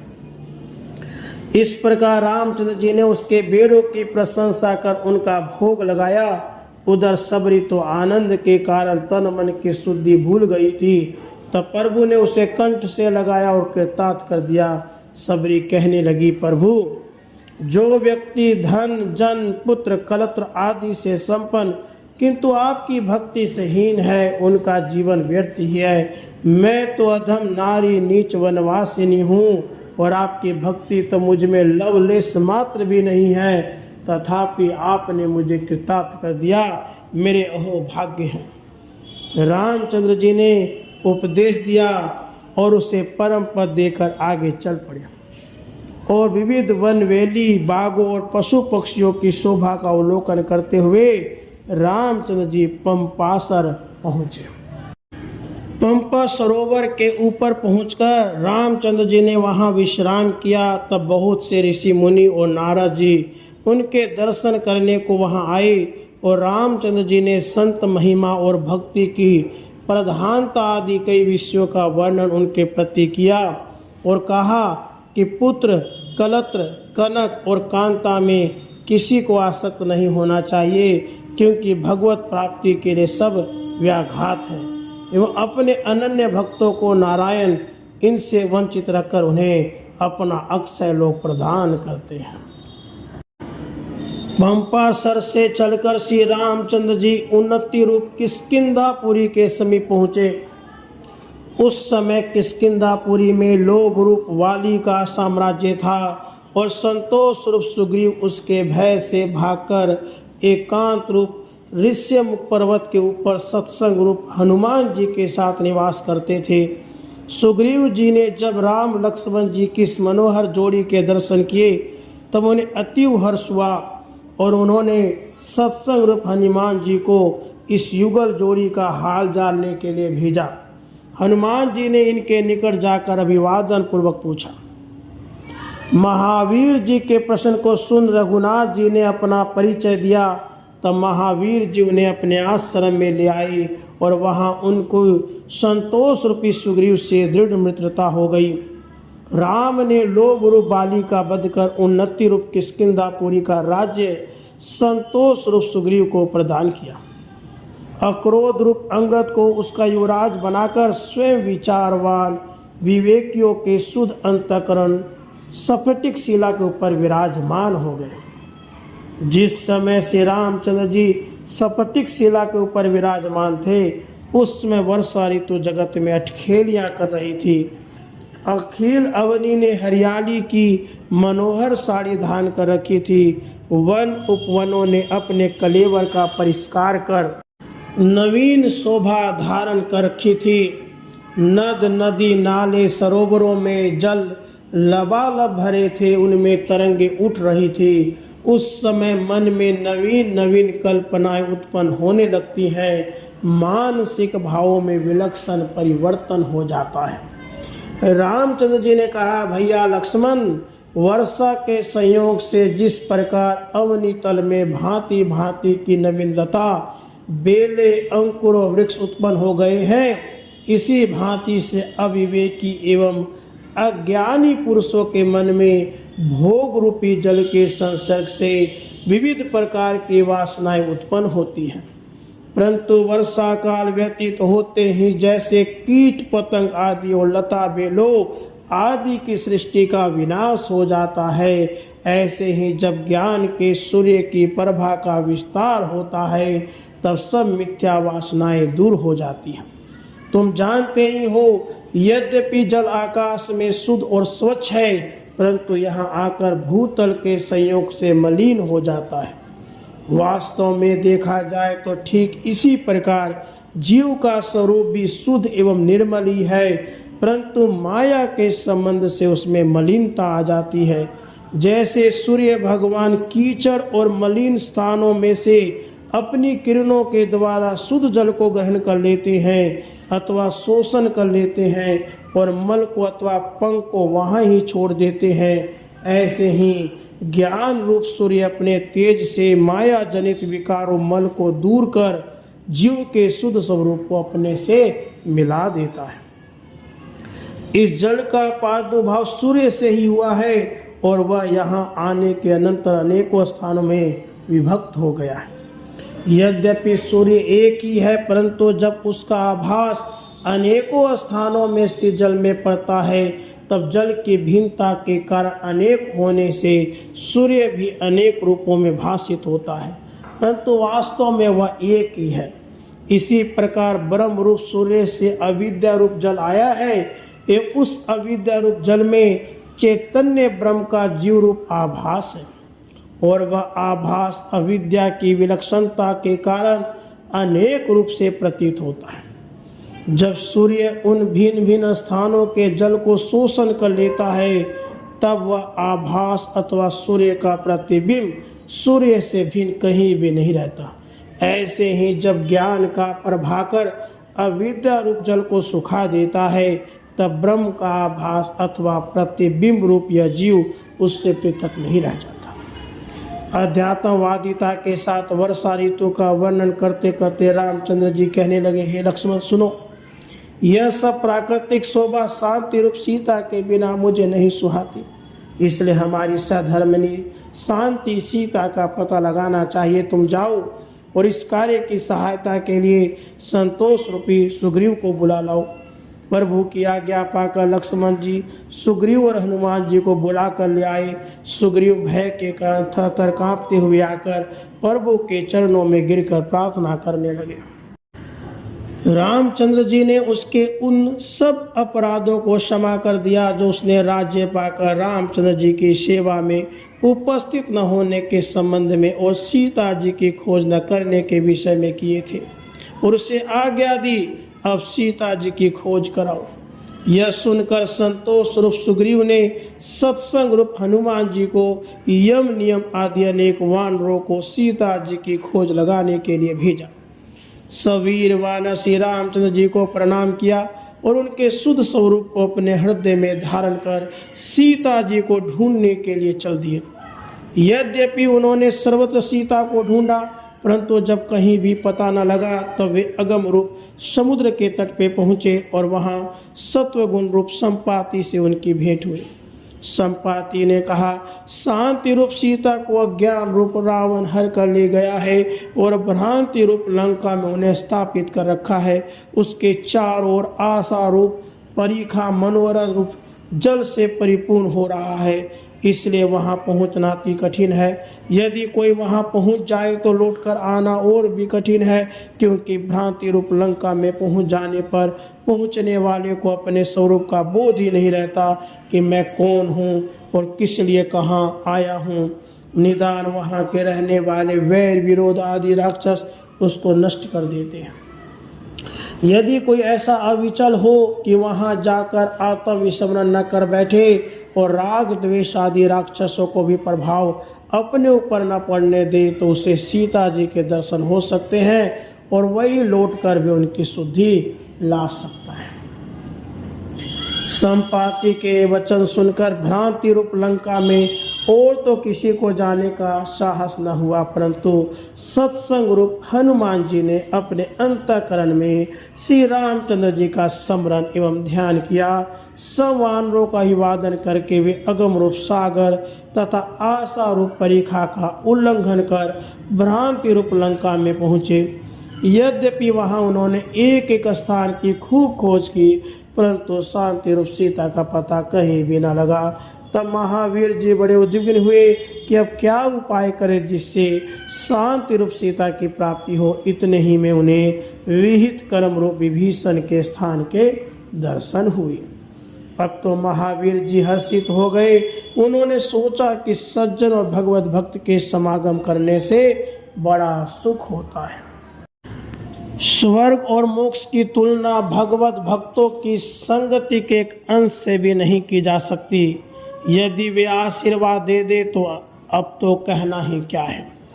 निदान हनुमान जी ने संत समागम के महत्व को विचार कर विभीषण से मित्रता करके सीता का पता पूछा। विभीषण ने कहा, सीता जी अशोक वाटिका में है। हर्ष गदगद हो हनुमान जी अशोक वाटिका में पहुँचे और वहाँ उन्होंने अभिवादन कर श्रीमुख वाक्य रूप मुद्रिका उन्हें दे दी। अतः श्री रामचंद्र जी ने जो संदेश कहा था वह उन्हें सीता जी को सुनाया। सीता जी ने जब यह प्रश्न किया, रामचंद्र जी की तो स्वाभाविक यह बात है कि वे अपने सेवकों के ऊपर कृपा किया करते हैं, परंतु यह तो बताओ कि कभी मेरी भी सुरती करते हैं कि नहीं। सीता जी के वाक्य सुन महावीर जी के नेत्रों में जल भर आया और कहने लगे, माता तुम शोक मत करो, क्योंकि जैसे तंतु संयोग पट दुग्ध से मधुरिमा अग्नि से उष्णता, चंद्रमा से चंद्रिका अलग नहीं है, ऐसे ही ज्ञान से शांति और राम से सीता अलग नहीं है। किंतु अज्ञान रूप रावण के कारण लीला मात्र के लिए पृथक प्रतीत होती हैं। इन वाक्यों को सुनकर सीता जी को अति हर्ष हुआ और उन्होंने श्रद्धारूप अपनी चूड़ामणि श्री रामचंद्र जी को देने के लिए महावीर जी को दी। महावीर जी ने जानकी जी से आज्ञा लेकर अमृत रूप वृक्षों, बेलों आदि को नष्ट कर डाला। बहुत से राक्षसों का भी वध किया जो उसकी रक्षा करने के लिए नियुक्त थे। अब तो अज्ञान रूप रावण ने शुद्ध होकर राग रूप मेघनाथ को भेजा और वह हनुमान जी को पकड़कर ले गया। परंतु जब सत्वगुण रूप संपाति के उपदेश को स्मरण किया तो उन्होंने शन रूप में भ्रांति रूप लंका को भस्मीभूत कर दिया। फिर समुद्र को पार करके अपने साथियों से मिले और श्री रामचंद्र जी के चरणों में प्रणाम किया। हनुमान जी को देखते ही प्रभु कहने लगे। यद्यपि सीता की दशा का स्मरण कर महावीर जी अधीर हो रहे थे, तथापि उन्होंने गदगद स्वर से यह उत्तर दिया। रामचंद्र जी ने कहा, महावीर, जो मनसा वाचा कर्मणा हमसे अनुराग करता है उसे दुख कैसे हो सकता है? यह सब अज्ञान जनित माया है। और हे मित्र, तुमने जो हमारा उपकार किया है उससे हम कदापि ओरी नहीं हो सकते। इस प्रकार कहकर रामचंद्र जी ने अज्ञान रूप रावण का वध करने के लिए भ्रांति रूप लंका के ऊपर चढ़ाई कर दी। जब सब सेना सहित रामचंद्र जी समुद्र के तट पर पहुँचे तब विहित कर्म रूप विभीषण ने अज्ञान रूप रावण को बहुत कुछ समझाया। बंधुवर, रामचंद्र जी प्राकृत मनुष्य नहीं है किंतु साक्षात सच्चिदानंद स्वरूप हैं। उनसे विरोध करने से तुम्हारा अवश्य ही विनाश हो जाएगा। विनाश काल उपस्थित होने पर हित की बात और पथ्य दोनों ही अच्छे नहीं लगते। रावण ने विभीषण की एक न मानी और उसका निरादर कर कहा, दुष्ट, मुझे इतना भय देव दानव किसी की ओर से भी नहीं है जितना तुझसे है, क्योंकि उनकी रहन सहन भाव भूषा सभी में हमसे अंतर है। परंतु तेरी रहन सहन चाल ढाल सब हमारी जैसी होने पर भी तेरे भाव हमसे भिन्न है। इसलिए ये सब तो मेरे प्रकट शत्रु हैं और तू गुप्त शत्रु है। गुप्त शत्रु जितना अपकार कर सकता है, प्रकट शत्रु उतना नहीं कर सकता। इसलिए पामर, तू हमारे यहाँ से निकल जा। विभीषण वहाँ से चल दिए और चलते समय कह गए। तुरंत ही विभीषण समुद्र के इस पार राम दल में आ गए। यद्यपि उस समय मुख्य वानरों ने रामचंद्र जी को यही सम्मति दी कि राक्षसों का क्या विश्वास, न जाने किस लिए आया है, इसलिए उसे यहाँ नहीं आने देना चाहिए। फिर भी रामचंद्र जी ने बोध में यही वाक्य कहे, जो दुराचारी और पापी हैं, जो नीच मनुष्य मूढ़ हैं, अर्थात जिन्हें धर्म अधर्म का ज्ञान नहीं है, जिनके ज्ञान को माया ने हर लिया है, जो असुर भाव को प्राप्त हो राक्षसी कर्म करने में प्रवृत्त रहते हैं, ऐसे जन मेरे पास कदापि पहुँच ही नहीं सकते। अतः जब वह मेरे पास आया है तब अवश्य ही सज्जन होगा। अतः हे वानरो, तुम उसे अवश्य ले आओ। यदि वास्तव में वह कपट से आया है तब लक्ष्मण जी उसका भी विनाश ही कर डालेंगे। यदि वह शरणागत है तब तो हम उसे प्राणों के समान ही रखेंगे। प्रभु की आज्ञा से वानर उसे लिवा लाई। विभीषण ने चरणों में निपतित हो विनय करी। विभीषण ने कहा, नाथ, मेरी उत्पत्ति राक्षस कुल में हुई है, तथापि आपने मुझे अपनाकर कृतार्थ कर दिया। मेरे अहो भाग्य है। रामचंद्र जी ने कहा, तुम तो हमारे अनन्य भक्त हो। हमारा स्वभाव तो नीच अति नीच को भी तार देने का है। जो दुराचारी व्यक्ति सबका परित्याग करके अनन्य भाव से मेरा भजन करता है उसे सदाचारी ही समझना चाहिए, क्योंकि वह दृढ़ विश्वासी है और उस दृढ़ विश्वास के कारण वह शीघ्र ही धर्मात्मा होकर नित्य ही शांति भोगता है। धर्मात्मन, सारांश यह है कि मेरे भक्त का विनाश कदापि नहीं होता। यह कहकर रामचंद्र जी ने विभीषण को बहुत समझा बुझाकर संतुष्ट किया और कहा, तुम सानंद हमारे समीप ही सदा निवास करते रहो। लौकिक और पारलौकिक सभी कामों में प्रायः गुरु की आवश्यकता रहती है, कारण कि गुरु के कृपा के बिना कोई भी काम नहीं चल सकता। इसी कारण रामचंद्र जी ने गुरु रूप रामेश्वर की पूजा की और आशा रूप समुद्र के ऊपर अपनी लीला रूप सेतु बनाकर वे अपनी सेना सहित उसके पार हो गए। जब रामचंद्र जी का कटक समुद्र के पार पहुंचा, तब सुमति रूप मंदोदरी ने अज्ञान रूप रावण को बहुत कुछ समझाया कि रामचंद्र जी साधारण मनुष्य नहीं है, किंतु ये साक्षात सच्चिदानंद ब्रह्म स्वरूप है, इसलिए इनसे वैर मत बढ़ाओ। सुमति रूप मंदोदरी का यह उपदेश अज्ञान रूप रावण को अच्छा न लगा। वह कहने लगा, नारी जाति स्वभाव से ही मंदबती होती है, इसी से तू भी ऐसा कहती है। स्त्रियों को तुच्छ और कायरता की बातों के ऊपर वीर पुरुष ध्यान नहीं देते हैं। जा तू घर में बैठ। मंदोदरी बिचारी उसका काल निकट जान बैठी रही। उसके बाद अज्ञान रूप रावण अपनी राज सभा में आया और अपने मंत्रियों से युद्ध के विषय में सलाह करने लगा। इधर श्री रामचंद्र जी ने अक्रोध रूप अंगद को नियमानुसार उपदेश रूप पत्र लेकर आज्ञा रूप रावण के पास भेजा। अक्रोध अंगद जी ने भी रावण को बहुत कुछ समझाया। अरे अज्ञान, जिनके एक सेवक ने तेरी भ्रांति रूप लंका को सन मात्र में भस्मीभूत कर दिया, उनसे तू क्यों वैर बढ़ाता है? वे तो साक्षात स्वयं प्रकाश एवं सच्चिदानंद स्वरूप हैं। उनसे वैर कर फिर तू किसके सहारे तर सकता है?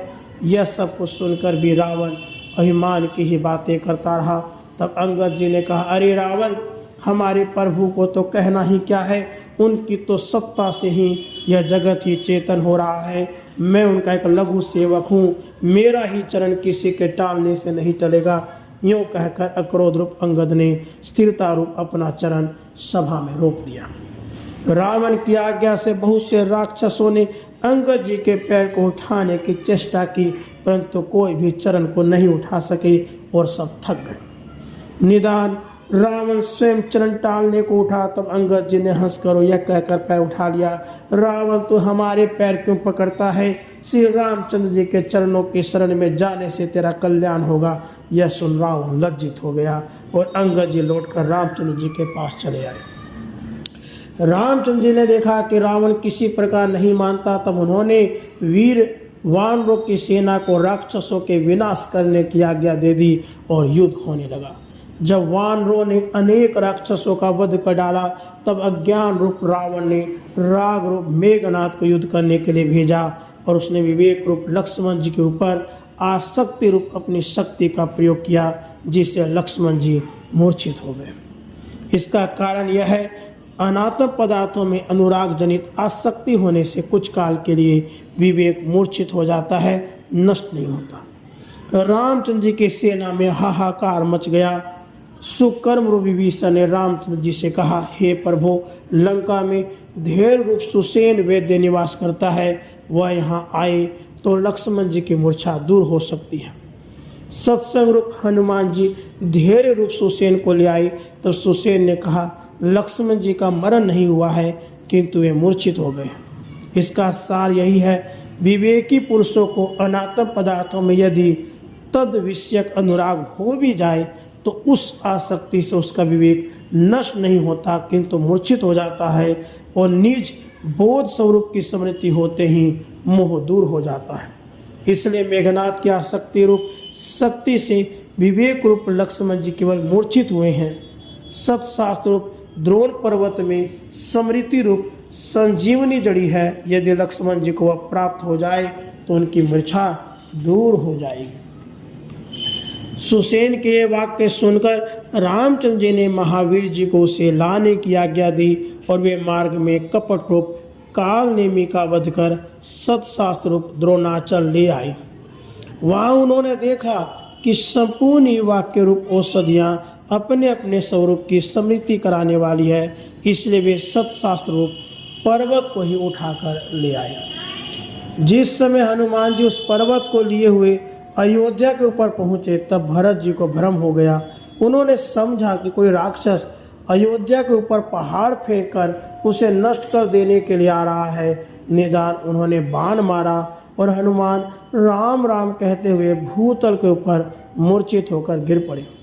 राम नाम सुनते ही भरत जी चकित होकर उनसे पूछने लगे, तुम कौन हो? हनुमान जी ने सब वृत्तांत कह सुनाया। तब भरत जी कहने लगे, वैराग्य के बिना सत्संग, सत्शास्त्रों के वाक्य, विवेक स्मृति को जागृत नहीं कर सकते, क्योंकि वैराग्य के बिना मोह निवृत्ति नहीं हो सकता। मुझ वैराग्य रूप भरत के बाण का आश्रय लेकर ही तुम सत्संग रूप महावीर सत्शास्त्रों के वाक्यों से विवेक रूप लक्ष्मण को जागृत कर सकते हो। यह उक्ति सुनकर हनुमान जी प्रसन्नता से कहने लगे, आपके अनुग्रह से सत्संग रूप हनुमान जी और सत्शास्त्रों के वाक्य रूप उपदेश ही विवेक को जागृत कर सकते हैं। यूँ कहकर भरत जी को अभिवादन कर वे वहाँ से चलकर श्री रामचंद्र जी के पास आए और उन्हें प्रणाम किया। शास्त्रोपदेश के वाक्य रूप संजीवनी से विवेक रूप लक्ष्मण जी की मूर्छा दूर हो गई। उन्होंने चेतनता प्राप्त कर ज्ञान स्वरूप श्री रामचंद्र जी को प्रणाम किया। अनुज को हृदय से लगाते ही रामचंद्र तो आनंद में मग्न हो गए, किंतु उनकी सेना में अपार हर्ष छा गया। प्रकृति का विचित्र नियम है, जिस कार्य से एक को हर्ष होता है उसी से दूसरे को खेद होता है। विवेक रूप लक्ष्मण की जिस जागृति से रामचंद्र जी के कटक में हर्ष की सीमा भंग हो गई थी, रावण की सेना में वही जागृति घोर विषाद का कारण बन गई। रावण ने खीन होकर क्रोध रूप कुंभकर्ण को जगाया।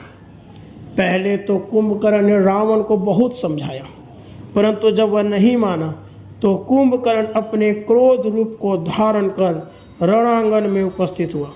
कुंभकर्ण की विकराल मूर्ति देखकर रामचंद्र जी भी घन गर्जन विनिंदक ध्वनि करने लगे। तब कुंभकर्ण ने कहा, आपका यह गर्जन तर्जन इसलिए निरावृताई है, तुम्हारे ऊपर तो मैं प्रथम ही विजय प्राप्त कर चुका हूँ, क्योंकि अल्प वस्तु नारी हरण के कारण ही तुम्हें मुझ क्रोध के वशीभूत हो अरिमर्दन कर्म में प्रवृत्त हो जाना पड़ा और अनगिनत जीवों का वध करना पड़ रहा है। रामचंद्र जी ने कहा, अरे अविचारी नीच, जिसे तू तुच्छ नारी बतलाता है वह हमारी शक्ति है, और उसी के प्रभाव से हम सन भर में तेरा विनाश कर डालेंगे।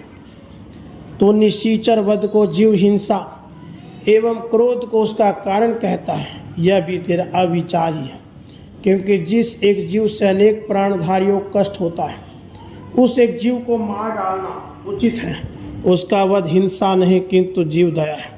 इसी से ऐसा करने से एक प्रकार का पुण्य ही प्राप्त होता है। हम तो ज्ञान स्वरूप हैं, इसलिए काम क्रोध आदि का विनाश करना तो हमारा स्वाभाविक धर्म है। इस प्रकार शांत वाक्य रूप बाणों के आघात से क्रोध रूप कुंभकर्ण का तुरंत ही विनाश हो गया। इसका आशय है ज्ञान, शांत और सहनशीलता से क्रोध अवश्य नष्ट हो जाता है। रावण ने सुना असंभव बात संभव हो गई। क्रोध रूप कुंभकर्ण जैसा आदर्श वीर भी मर गया। तब तो उसका भी धैर्य भंग हो गया और उसे निश्चय हो गया, जिसने लोभ रूप वाली, मोह रूप खर, उन्माद रूप दूषण, क्रोध रूप कुंभकर्ण जैसे वीरों का वध किया है, वह साधारण नर नहीं हो सकता, अवश्य ही वह जगदीश्वर है। रावण के हृदय में इस प्रकार के विचारों का ज्वार भाटा आ ही रहा था। कितने में राग रूप मेघनाथ फिर आया और कहने लगा, छोटे से बालकों के प्रति पक्षी होने पर आप इतना चिंतित क्यों होते हो? आप जरा मेरा पराक्रम देखें। यूँ समझा बुझाकर मेघनाथ समरभूमि में आया, परंतु विवेक रूप लक्ष्मण जी ने अनायास ही उसका वध कर दिया। एवं रति रूप सुलोचना भी अपने पति के साथ सती हो गई। उसके बाद रावण ने द्वेष रूप अहिरावण को बुलाया और सब वृत्तांत का सुनाया कि अब तुम ही उन बालक वेरियों के वध का कोई उपाय करो।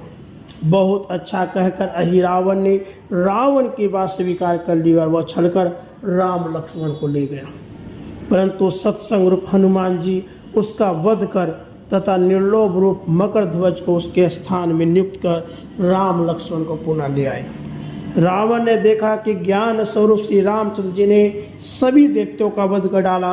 वह उद्धत और उन्मत्त सा बनकर गर्जता हुआ स्वयं ही युद्ध भूमि में आ उपस्थित हुआ और कहने लगा, अरे राजकुमार राम, मेरे सन्मुख ठहरने की किसी में शक्ति नहीं है। कोई भी ऐसा करने की पर्याप्त शक्ति नहीं रखता, क्योंकि जिस दिन मुझ अज्ञान रूप रावण का विनाश हो जाएगा उस दिन तो तुम्हारा ही अस्तित्व रहेगा। रूप, रस, गंध और स्पर्श से संबंध रखने वाला दृश्य विषय भी कुछ न रहेगा। कारण किनका कारण तो केवल मैं अर्थात अज्ञान हूँ। अतः मेरा नाश हो जाने पर ये सब कैसे रह सकते हैं? इसलिए मुझसे युद्ध करने के लिए तुम्हारा प्रयास करना व्यर्थ है। रामचंद्र जी बोले, जैसे कंकन, कुंडल अथवा घटपट आदि व्यवहार वास्तव में कुछ भी नहीं है, ऐसे ही विचार कर देखा जाए तो दृश्य पदार्थ वास्तव में कुछ भी नहीं है। जो वस्तु आदि अंत में होती है वही मध्य में भी होती है। जिसका आदि अंत नहीं उसका मध्य कैसे हो सकता है? मृग तृष्णा का जल, वंध्यापुत्र और सस विषान ये सभी आदि मध्यांत रहित है। ऐसे ही दृश्य पदार्थ भी केवल भ्रांति मात्र है। रावण ने हंसकर कहा, राम, जिसे स्वर्ग प्राप्त करने की अभिरुचि हो वह यज्ञ का अनुष्ठान करे। इत्यादि वाक्यों का अवलोकन करने से कर्म फल जनित स्वर्ग आदि लोक प्राप्ति जब आवश्यक एवं नित्य प्रतिपादित होती है तब यह संसार मिथ्या कैसे माना जा सकता है? रामचंद्र जी कहने लगे, रावण, जैसे श्लोक के धन, जन आदि पदार्थ जो पुरुषार्थ से प्राप्त होने वाले हैं नष्ट हो जाते हैं, ऐसे ही पुण्य जनित स्वर्ग आदि लोक भी नाशवानी है। स्वर्ग आदि लोगों की अनित्यता ही सिद्ध होती है। इसी से श्रुति ने भी कहा है, स्वर्ग आदि लोगों को अनित्य मानकर जिज्ञासु को चाहिए ब्रह्म की प्राप्ति के लिए हाथ में संविदा लेकर वेद पाठ एवं ब्रह्मनिष्ठ गुरु के निकट जाए। इसका भी स्पष्ट आशय यही है, ब्रह्म सत्यम जगत मिथ्या, ब्रह्म सत्य है और यह दृश्य जगत सब मिथ्या है। इन वाक्यों का भावार्थ यह है कि नित्य स्वरूप ईश्वर ब्रह्म की ही प्राप्ति की इच्छा करनी चाहिए, अनित्य संसार के नहीं।